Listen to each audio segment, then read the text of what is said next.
I'm honestly pretty late on making this video because I've just been enjoying playing Throne and Liberty, but the Halloween event Haunted Harvest is here on Throne and Liberty, and I wanted to go over some things that you should know about this event. One of the things that I feel like gets overlooked is the fishing for this event. You're actually able to capture gummy fish and then also a pumpkin taffy. Now, both of these have their own special abilities when you eat them. They are food items and they are going to give you specific buffs. The gummy fish is going to boost your movement speed by 3.5% and attack speed by 3% for 3 minutes. The pumpkin taffy is even better with a boss hit chance of 100, a species damage boost of 50, and a species damage resistance of 50, and the duration is 15 minutes.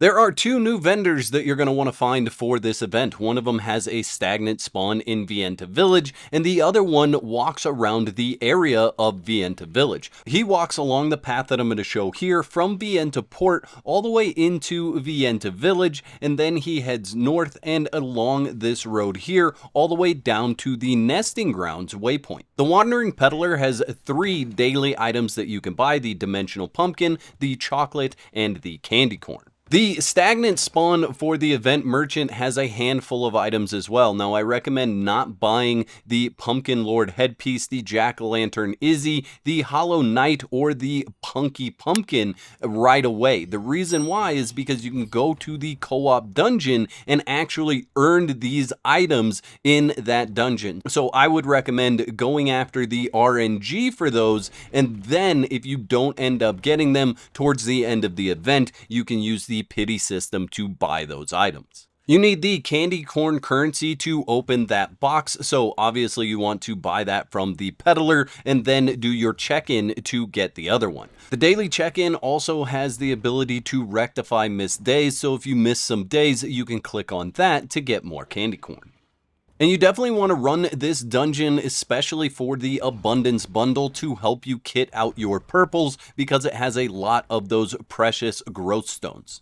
The dungeon is pretty straightforward. In the first large open room that you come to, there will be pumpkins on the ground. You need to interact with these pumpkins in order to find a key.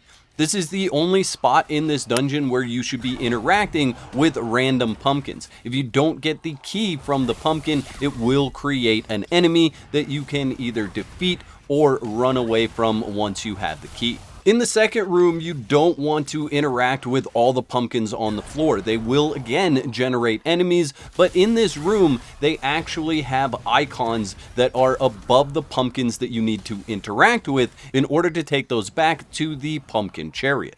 So if you only interact with the pumpkins that have this icon above them, you're going to have a much easier time moving through this section. Once you have enough pumpkins to fuel your pumpkin G-Ride, it's back to that for the next section. Now, when you're carrying these pumpkins back, if you get hit, you will drop it. So it's important for other people to take aggro and protect those that are carrying the pumpkins. You're going to need to defeat the Pumpkin Watch Captain. Now, this guy has a couple of different mechanics that you want to watch out for. The first is these pumpkins that are going to chase you around. This is much like the scythes that chase you around in Death's Abyss, but you don't want to get caught off guard because you can actually get stuck in one of those pumpkins and take a lot of damage. So you want to make sure that if your teammate gets stuck in one, you break them out or just don't get stuck in it in the first place. The next main attack that he has is when he pulls a pumpkin head out and shoots fire from that pumpkin head. You just don't want to be in that cone of damage.